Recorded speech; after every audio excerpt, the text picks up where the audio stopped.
Hey, Jessica, Hello. Toby. Hi. Welcome to both of you. Jessica, kick us off. Tell us about yourself, please. Okay, cool. My name is Jessica Fan. I'm a senior PM for Amazon ICS. And Toby? So my name's Toby. I came into AWS to work with Workmail, and after doing some email over there, we went over and started working with our friends at SES middle of last year. All right. Yeah. I mean, super cool. And I'm sure a lot of people know by now from that we warmed up with, we're talking about email, we're talking about SES, but why is it that customers actually need Mail Manager, and what is Mail Manager within SES? Okay, cool. I can just speak a little bit for folks. I think you guys know what SES does. So SES stands for Simple Email Service, and we send tons of emails. We're a bulk email sender. Typically, it's called ESP. I know I saw some folks in the chat window saying trying to use SES. So if you haven't used SES, but likely you're getting emails from SES. For example, if you order something on Amazon, your order confirmation email that's come from SES with the billions of emails to every year. So it's a large scale, and we ensure that emails get delivered successfully, which is why we have a high standard to kind of filter emails, make sure who can send, keep up the standard.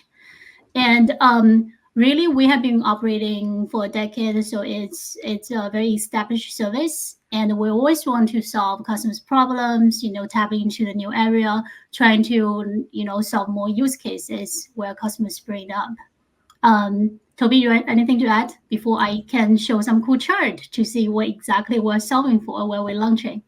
Yeah, no. AM notwithstanding, folks obviously send and receive a lot of email. And the issue here is that it's kind of evolved randomly over decades. I mean, email's been around for 50 years, and there's 50 million different ways to set it up and run it. And that's really what created the opportunity Jessica's going to talk about. Email is one of those problems that never quite rises above the bar for attention on its own, and we think that's something that we could probably help customers fix. Yeah, there's a talk. I actually shared it with you two, Jessica and Toby, that I love from it was in DC, London, I believe, talking about kind of the history of email, and the speaker shared one of the earliest versions of spam, right, getting sent out back before email. I mean, like you said, Toby, it's got a long, storied history, and it's been challenging, I think, from the get-go, right?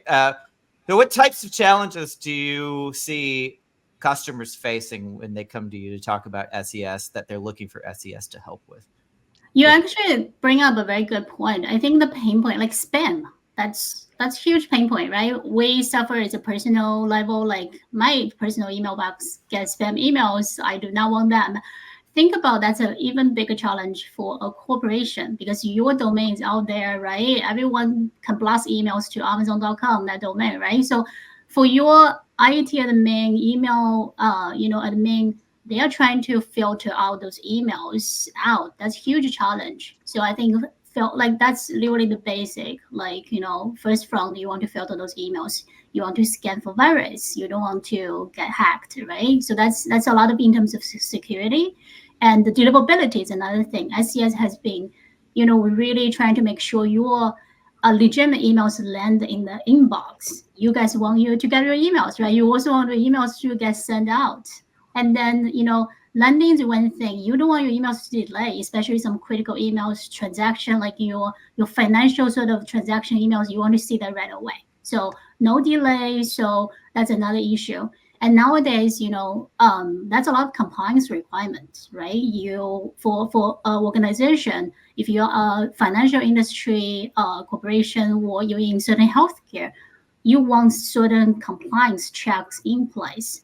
So I think so. And another challenge I want to bring up is nowadays, we are after pandemic, the digital transformation relies heavily on the digital transformation. Like you get so many emails that could be you to me, or person to person communication. But I bet you will get a lot of emails coming from different kind of applications, right? Your system, your ticketing system, that's a lot, tons of emails coming from different sources.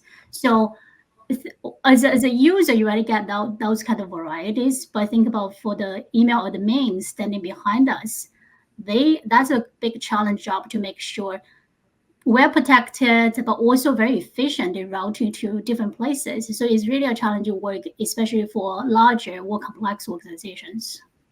Yeah. Yeah, I'm sure a lot of people can definitely really relate to that, especially to the compliance part. So are there any like rules or something that Mail Manager has that can kind of help with that? Yeah, for sure. Do you want me just like actually show the flow chart? Maybe you kind of give you a little bit like, visual effect to see actually how does the email setup is, and then how we are bringing something different. Yeah, we So love that. I'm just simply pointing out to see how this is typically organization's email to set up. So if you are not aware of, before the emails reach to your inbox, a lot of organizations actually have to put a layer between. So that's typically called the email gateway. So what they do is filtering out the unnecessary email spam, check the virus, and you can put some sort of compliance add-ons there as well, and then route your emails to the end recipients.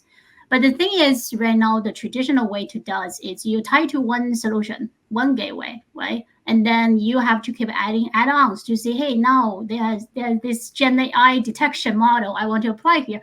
But you tie to the one provider, you keep adding on that. But as long as the challenge here is if you add more layers, you start to sacrifice your latency. And then the bottom line, you can see a lot of application emails actually left out the sort of gateway layer, because once they put there, your email's deliverability or like the scale will sacrifice. So jumping to Mail Manager here is we just centralize everything here, right? So it's one platform, all your emails from whether it's from your email servers or from applications in and out, you route through Mail Manager. And Jillian, your questions. So what kind of rules? We have tons of rules here you can use. You can set up in terms of your,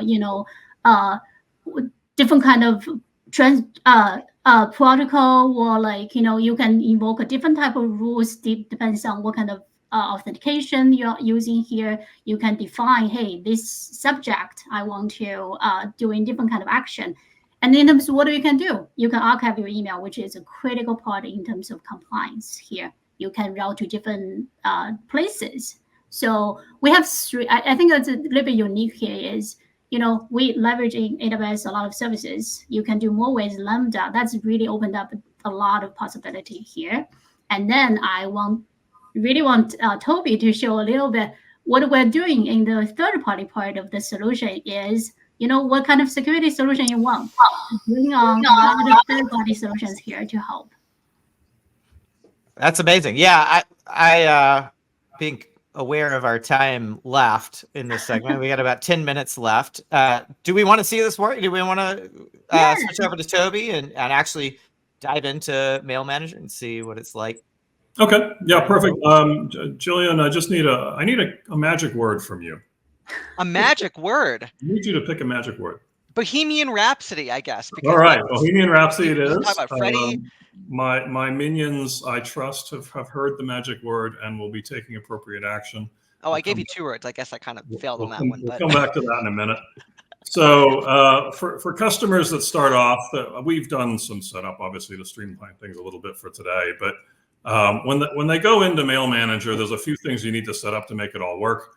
You need a traffic policy. That's basically who's allowed in through the door. What mail connections are we going to accept at all and under what conditions? Once we've accepted a message, we need a rule set. And the rule set, I'll show you that in a minute. It's all about sort of what types of actions to take. And there's a variety of different things you can do there. When you have an external facing domain that people are sending mail to from the outside, you need obviously an ingress endpoint.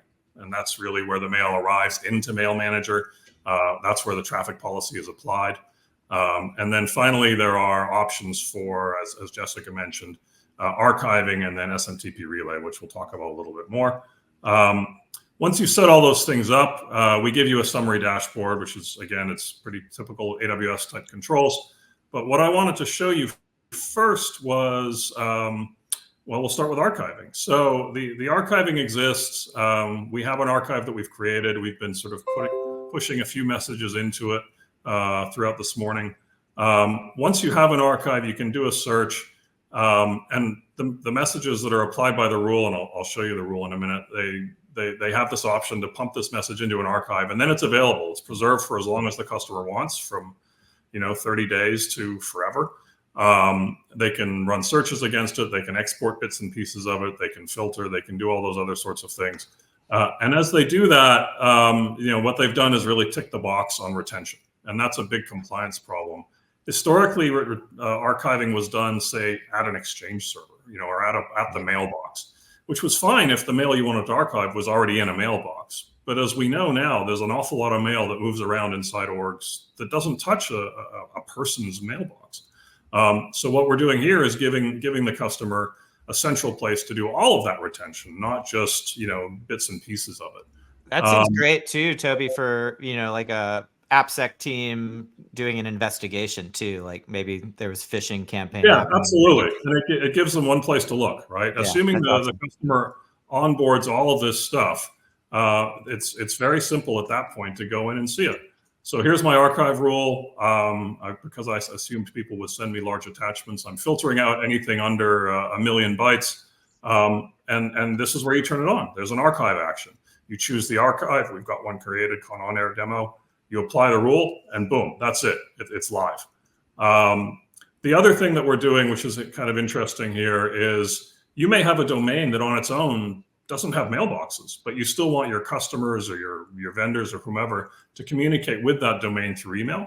But once it arrives, you might want to change the recipient. So we offer this control called the email recipient rewrite. So you can specify a different onward domain to deliver the mail. So what I'm doing here for the purposes of the demo, any message that my friends have been sending, it then gets redirected. And we're delivering it to, in this case, a work mail mailbox. And so, Jillian, you can see here the magic word, Bohemian Rhapsody, that everybody's been listening. So, no question that we're doing this live. But this is being delivered to a completely different domain, which is transparent to the sender. They don't see that domain. You can conceal it. They have no visibility to get to it directly. So if you're trying to avoid reconnaissance attacks or discovery attacks against enumerated mailboxes, you can conceal them behind the mail manager behaviors. The final thing I want to show you really quickly is this add-ons capability. This is really important because a lot of customers don't necessarily want to go through, an all or nothing type decision for an email security tool. They may want to use different security tools for different types of mail. So for example, we've got Abusix as one of our mail solution providers. I've subscribed to this solution for the purposes of the demo. And what Abusix does is then allows you to do additional controls in a traffic policy. So going back to where we started, a traffic policy is like the front door. And what that lets you do ultimately is, in addition to basic network connection behaviors, you can add a policy control, which now says, I'm going to deny messages if the Abusix analysis is true. So if Abusix determines that this is an IP address that's on a blocked sender list, don't permit the message because of that third-party product's determination. As soon as you unsubscribe, the Abusix option goes away, but you haven't had to do any setup. You haven't had to provision any resources. It's just instantly available for any mail where you want to apply it. I have a question on those rules when you were setting it up earlier. Yeah. So when someone's coming in for the first time, are these rules like recommendations of, and there's a drop down, or is the expectation that the actual end customer who's going to be using this is to write their own rules? The presumption is that they're going to write their own rules. There are some recommended standard behaviors, but the flexibility of this is that they get to customize it down to the per message basis. Wow. So you might say any message that comes from Jillian automatically gets delivered to a high priority mailbox, just as a rule. And you can choose to do that whether the message comes from an external sender or an internal sender or an application, anything you want. You have that flexibility. Most of our customers have messed with these sorts of capabilities in a variety of different tools, and they all work kind of differently depending on the tool. What we're doing now is giving you one place to apply those controls for all your email, application-driven, person-driven, automated, internal, external, anything you want. One set of rules, one set of skills and knowledge to manage it all. And most importantly, that transparency about what effort it takes and what it costs. It's easy to ask a customer what their corporate mailbox license costs. But if you ask them what they spend on email as a whole, they probably don't have a very good answer. And what we're trying to do, in addition to all the sort of security and compliance controls, is turn this into a managed resource where they can find efficiency and find savings. And that's really one of the critical goals. Toby, in addition to savings, I'm seeing it actually, and I want to ask about it. I see some dashboards. Love a good dashboard personally, but what types of measurements and metrics do I get when I use Mail Manager to be able to understand how mail's performing in my corporate? We obviously provide some summary dashboards here. You can choose to provide sort of high-level reporting into CloudWatch for more detailed metrics and reporting. So we behave like other AWS services in that regard. But the idea is that you're getting uniform data regardless of the source again. So it's much like uniform costing, uniform controls. You're getting uniform visibility and observability about what all these different mail workloads are doing. So the nice thing there is there's endless room to expand. If customers want to build custom tooling, if they want to build their own specialized investigation tools, they can output all these messages to S3 and build whatever application they want on top of that data store. They can use our archiving in addition, or for legal hold or other subset type functions. So there's tremendous flexibility once the mail comes into this centralized infrastructure. Cool. Yeah, I want to bring up a question from Easy Game Easy Life, which might be, I'm sure, a lot of minds of other people, is can we ask questions? And yes, that's the reason why we do this as a live stream. So as you're hearing us talk about this topic, please ask your questions in the chat. AM and I are always looking at the chat, and we want to bring them up. I know we've only got 2 minutes left, so we have probably time for like one question from the chat on this topic. But don't worry, we've got plenty of other stuff coming along. But go ahead. We've got one question from Toby's email, actually. Is this just real life or is this fantasy? I think is a very important question that we should answer live. Anyway. I hope we've proven it's real life. Yeah, I think so. All right. I think we're running out of time, actually. Yeah, if you could get that question in chat, if you got any real quick, we can get to it. But otherwise, for anybody else who has additional questions, Jessica and Toby, where should they go? What should they go look at for working with Mail Manager? Well, I think we post a few links there, so it has very detailed introduction blog post, and we will post more blog posts in the next few weeks to kind of explain different features, what kind of use cases we'll cover, and we also have detailed documentation, and we have some repos that you can post your questions, ask questions, and our team is super actively trying to answer those, address any concerns you might have, and also welcome any feedback you have as well. Cool.